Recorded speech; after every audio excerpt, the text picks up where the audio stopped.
Hi everyone, this is Tanya from Flying Dog Studio. Thank you so much for joining me as we take a look at another Beatrix Potter technique. And in this video, I'm going to be referring to a comment made by Maggie on my last video. And if you haven't caught that one, I will link all of the Beatrix Potter videos down below for you. We are starting this piece, as we do all of the Beatrix Potter pieces, with a wash of tea. I believe this was English tea time. I let that bag set in super hot water for quite a few minutes so it's nice and dark. I only had to use 2 coats on this, and I blow dried between the 2 layers of paint. And yes, it was cooled down before I stuck my brush in there. I don't want to mess up any of the bristles or the glue or the way the brush is put together. So here we are blow drying. And I wanted to show you something on this before we move on to the actual color and before we talk about the technique and the colors that I'm using. You will notice once that I finish drawing here, someone asked me about this, if my ink ever fades. Take a look right here. You can see it is dark. I inked that at the very end, and this is what I use. I use Noodler's ink. This is Polar Brown. It never bleeds on me, but this was at the last bit that I inked, the very end of the inking process. And this took me a couple of days to ink because it was crazy hard. Don't know if it was because of the ink or if perhaps that was some extra tea because it was nice and strong and I stuck it down on top of the tea bag. Not certain, but it's going to work out. So you can see my supplies here. I have a size 6 Winsor Newton brush. I do have what I like to call my cheat sheet where I have pre-swatched all of the colors, and that will come in handy. And then I have a Winsor Newton pan set here. This is not the tray that it came in. I switched it to this because it's easier to demonstrate the colors on this palette. And I will be listing those colors on the screen, as you can see here, with burnt umber, just in case I forget to mention them or I'm talking about something else and don't get it mentioned. You'll be able to follow along with the colors that I am using. And in this palette, mixing the colors for this piece, I believe I only used 7 different colors, and some of those were used to mix about 4 different greens. So the middle part of the garden there is all greenery, so I'm going to need quite a few greens, and I'm going to mix those. And so you'll see that pop up on the screen as we get there. I am starting with a wash, and you can see the tea. I've got a nice dark stain on there, and again, the reason for the tea, if I haven't mentioned it already, is to give kind of an aged look to the paper, because I'm wanting to copy not only Ms. Potter's style but also her colors and the way that she lays her colors down. And it's easier for me if my paper looks aged like hers, so I went ahead and I aged the paper. Now this does affect the colors that I choose. I have to be careful about that if I'm wanting to match it up. Now I can't match it up exactly. Ms. Potter's paints are not available to me because she worked on these paintings like 100 years ago. I know that's hard to believe, but the last piece that I did as a study on here was one of hers from the spring of 1882. So I could probably search around and find those paints, but for me, my trusty old Winsor & Newton are what I use. Now that we've talked about the paints, let's talk about the style. I am layering the colors on here. That is how she achieved the look of her pieces, and that's important because that goes along with a comment made by one of you, Maggie. Thank you so much for commenting on the last piece that I did. She said, I think, because I was talking in that video about Impressionism and how her piece was Impressionism. And Maggie said she did whimsical realism. And I said, you're right. You're totally right, Maggie. And she is. When you take a look at Peter Rabbit, it's realism. She studied animals. Sometimes dead animals is how she studied. But she studied animals. She studied the flora, the fauna from the gardens. She really prepared for these books that she illustrated, whether it was scientific work or it was Peter Rabbit and the characters that we love. And this piece, you can see, I mean, I could see this being one of her studies because it has all the wonderful line work that she used in her whimsical realism, but it also has elements of what I would call Impressionism. And I think we see that in her brushstrokes. And I think she combines those two beautifully. And Maggie, help me out here. If you have some comments, please put those down below. And anyone else, not just Maggie, everyone can comment, because we're a community that learns together. And I learned so much from all of you. And whimsical realism, I think more of it as magical realism. I don't know if there's a different terminology in the UK than the US or somewhere else in the world. Let me know that as well. But the first thing that comes to my mind is magical realism. And for this to be magical realism, I could see Peter Rabbit hopping out of this garden at any time. So I think, that whimsical, that magical element is definitely in her work. And you can see that with the line work because it fits with her illustrations. But as we move along in the video, and I do apologize, this is a long video, but it took a long time to do this piece. And I didn't even include the inking of this piece. The watercolor took long enough. I thought it would be a relatively straightforward piece because it does lend to that Impressionism, which was a movement in the period that Miss Potter would have been doing this art. And I do think it influenced her art. And I thought, oh, that'll be simple. But it really took a very long time. So I had to do it over a several day period, especially the inking. The inking itself was several days and the watercolor was a couple of days. So it ended up being a long video. And I do apologize for that. So if you want to skip ahead or if you want to take it in bite-sized pieces, I think that's great. But along toward the end, we are going to be talking more about how she incorporated the Impressionism in this piece to go along with her whimsical realism. As you can see, I have switched to a Winsor Newton flat brush, and I have been using that size 6 round for my postcard series. And the last piece I did was a postcard size, and it works perfectly for that. And it will work perfectly for some of the vegetation in this piece, but not for this garden path. I had to pull out the flat brush. That's why we're doing a brush switching here. Normally I talk about all my brushes up front, but I didn't realize I was going to use this one, and I will switch back to the other brush. Now, if you'll notice when I am picking paint up on my brush, if you have not seen any of my Beatrix Potter studies before, I feel as if she used more of a dry brushing technique. The water that she used in her brush seemed not to come so much from our water receptacle, but rather from her palette itself. So I try not to get a lot of water on my brush. And I think these Winsor & Newton brushes are excellent for that because they don't hold a tremendous amount of water. Usually I'm using the Royal and Langnickel brushes. They hold too much water to do these Beatrix Potter pieces. That's why I've switched over to using Winsor & Newton. If you've watched me before, you know these aren't her brushes that she normally uses, and that's why, because they just did not work as well for the type of art that she does. You may see me touch the water quite a bit, and again, that's because these brushes dry out so quickly, but I will touch the water and then touch my rag to get the excess off, and then I'll go back and pick up color. So I'm going to be quiet for a minute, and then I'm going to hop back on and we're going to talk some more.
We have just finished up that center area of the green, and I'm doing a little touch up here and there, making sure I get all of the greens in before we start our second layer. Now this has completely dried, and this is where that cheat sheet comes in handy.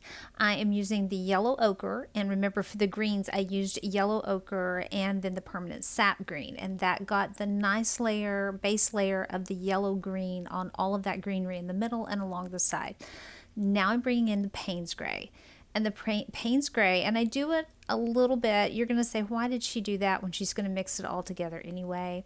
I like to separate my colors like this instead of straight mixing them so I can do it slowly. I hate making a huge amount of color because I have to keep reversing something I've already added into it, so it's best to do it slowly. Always put the dark into the light, but I want to test it, so you'll have to excuse the camera knocking around because once again I forgot to get my test strip out. So there's my test strip. That's perfect. That's a good shadow green, so we're going to hang on to that one, and I have to make a few more greens throughout this piece to get all of the green down. And once again I'm bringing out that permanent sap green, and I'm going to add the yellow ochre to it, and I'm going to go ahead and mix them together instead of a little at a time because I've done it once, so I know how much to add in.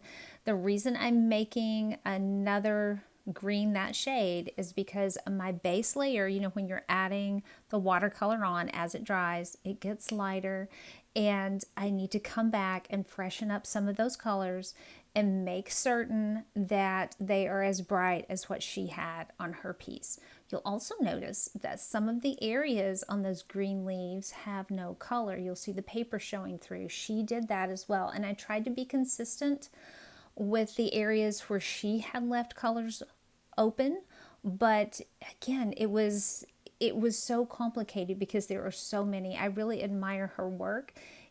this piece was difficult. Honestly, I think it was pretty difficult. I can't imagine sitting outside and working on this, and maybe she didn't. Maybe she got a sketch in and then added all the colors later. It wasn't unusual for Impressionist artists to do that, to work outside and then take it back into the studio.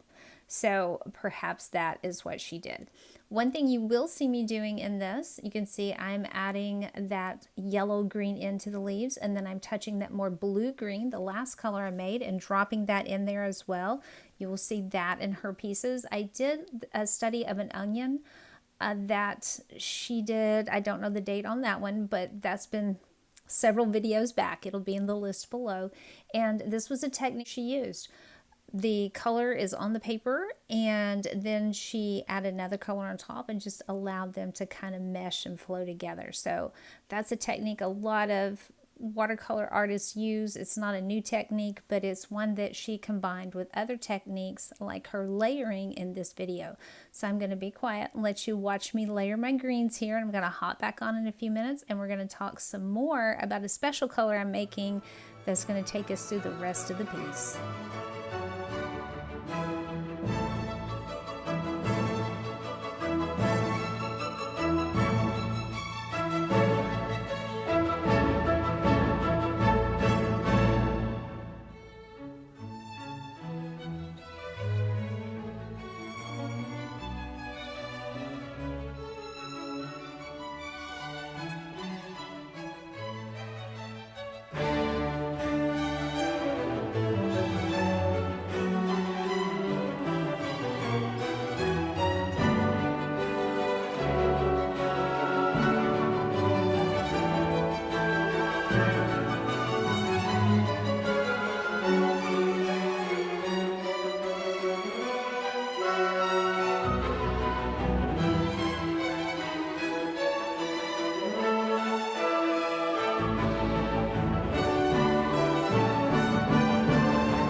tweaking the different shades of green on this piece, you probably noticed that I added some more of the Payne's gray and that bottom blue green.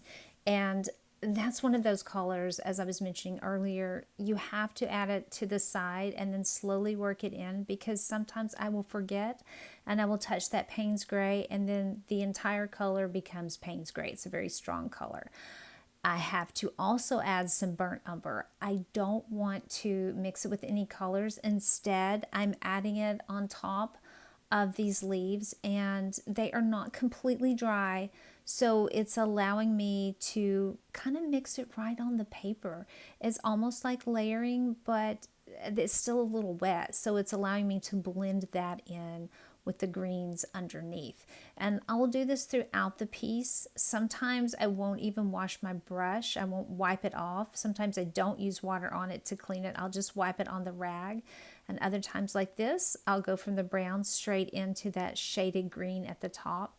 Since we're working in shades and these are all greens, it really doesn't matter if I mix them like that. So if you see me do that, you know, you can wipe your brush or you can just keep working with it. I don't have a lot of paint on there because, as I said, we're trying to use a little dry brushing technique here. So if you don't get it wiped off, that's really okay.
Those greens are finished for the moment. I am going to add a little bit more, but I'm making that special color, and I'm starting with the permanent sap green, but I'm not making green. Instead, I'm going over to that alizarin crimson, and again, this is where that cheat sheet comes in handy, because I keep adding the crimson a little bit at a time, because I know these are both kind of strong colors, so I'm not putting it to the side. I'm going ahead and adding it in. I know I've been preaching put it to the side, but I knew what this one would do, and I was looking at my cheat sheet and I knew how much I needed to add in, so I was slowly adding that red to it. We're going to test it. We're still a little too brown. I want it to be more of a red brown, and I'm checking my color over my reference, have my iPad to the side.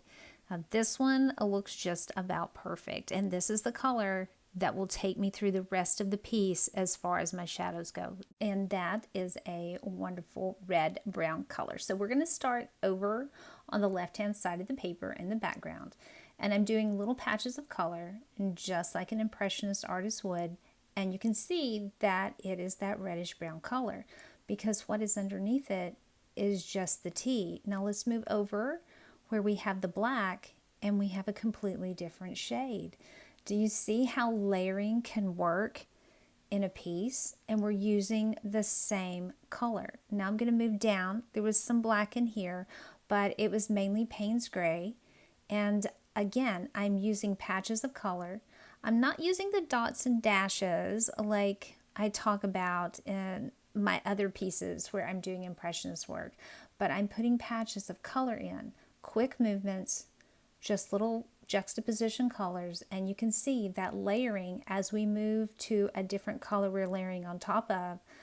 That's the same. Look how brown that is. We have gone from a red to kind of a purple, and now we have a brown, and I'm dipping it in the same paint. And that is because we have different colors underneath. Now, as we go down through this piece, here's where the impressionism comes in. We do have little areas of color up in the leaves that are juxtapositioned together, but as she moves down into the ground, as she comes to the foreground especially, she is going to have little dashes of color here and there, different shades of color that create her rocks and her ground, and all those little, I think there's even some green in there that create all of that earth color down below. And that's more how an impressionist artist would work. She even does that a little bit over to the right hand side, and that little area of greenery over there, those are little rocks going straight up and down vertical on the paper, and you'll see when I get to that part. She has little spaces of color, little what I like to call dots and dashes of color that create that movement on the ground. So again, that is indicative of an impressionist painter. I am going to, and I believe I said it earlier in the video, if not, I'm going to say it again because I forget what to say, but I am going to do another piece where she uses more impressionism in the background and then uses that whimsical realism in the front part of her piece. She does it a little bit in this one, especially on the back there where we were doing the bricks as we were coming down in that background. And she does it more in the other piece I'm going to do. But that, again, I'm going to have to work up to that one because that has a lot of lining in it as well. So I will do that in the next, maybe not the next one, maybe the video after that. We'll see. But I will be having that come up. So Maggie, if you're watching, be looking for that one too. So I'm going to hop off and we'll hop back on again in a second.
just like that reddish brown earlier, our purple is going to do the same thing for us. And you'll notice here, it looks like a nice red violet color. And then we're going to keep adding it to areas. And as we add it to an area where there is a different color underneath that we're layering on top of, it's going to change colors on us. So here we go. It just kind of makes those browns a little more reddish brown. I needed a bit more blue, so we went back to the Winsor blue, because as we come down, I can see that there is more of a blue tint to it. But again, when we add these on top and layer it like this, just in patches, you get more of that impressionism feel. And we're going to keep bringing it down through here and work it all the way through. And you're going to see me pick up some of the other colors and go back and forth. And I love this about her pieces. I love the way she layers colors. So again, that's why I called this piece Layering Like a Master. I'm not the master. She's the master, but we are learning to layer like her.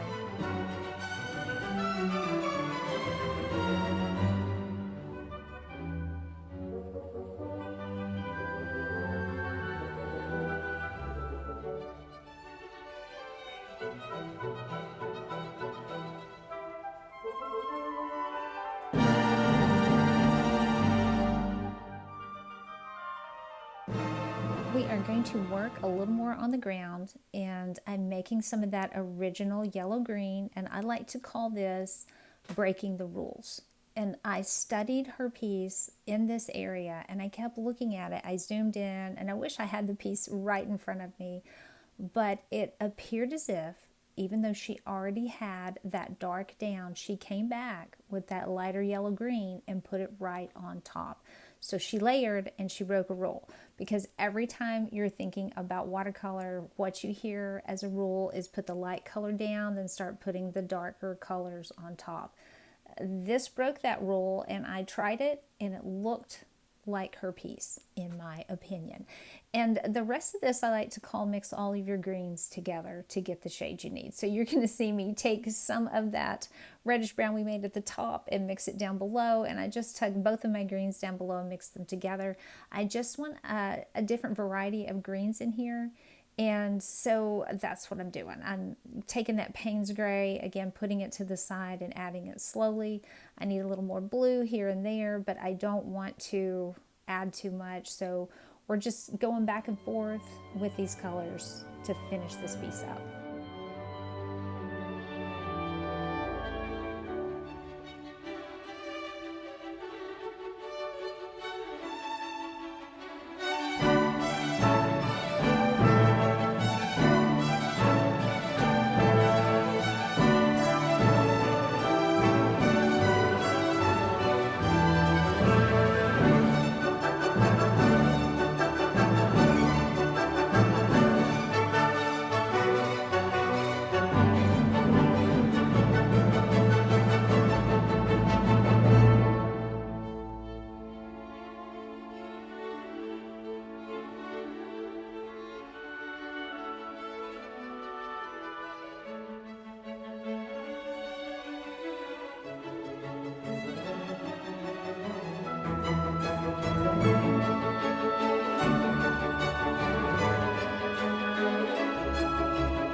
If you have made it this far in the video, kudos to you, because this was a long video. And if you have made it this far and have been counting, let me know how many layers of color that I put on here. I did let it dry between the layers. I know that it may not look like that, but I would work in another area and let that area dry that I was working on. Plus, I work in front of an open window, and with the hot southern air coming in the summertime, and it's not quite summer, but we already have summer here, it really dries that quickly. So let me know how many layers I added on. If you can figure it out, let me know, because I don't know. But thank you so much for watching. I will be doing some more Beatrix Potter studies. I will be adding it to my own work as I work on my postcard series, and I hope to get back to my sketchbook series as well. But until then, I will see you in the next one.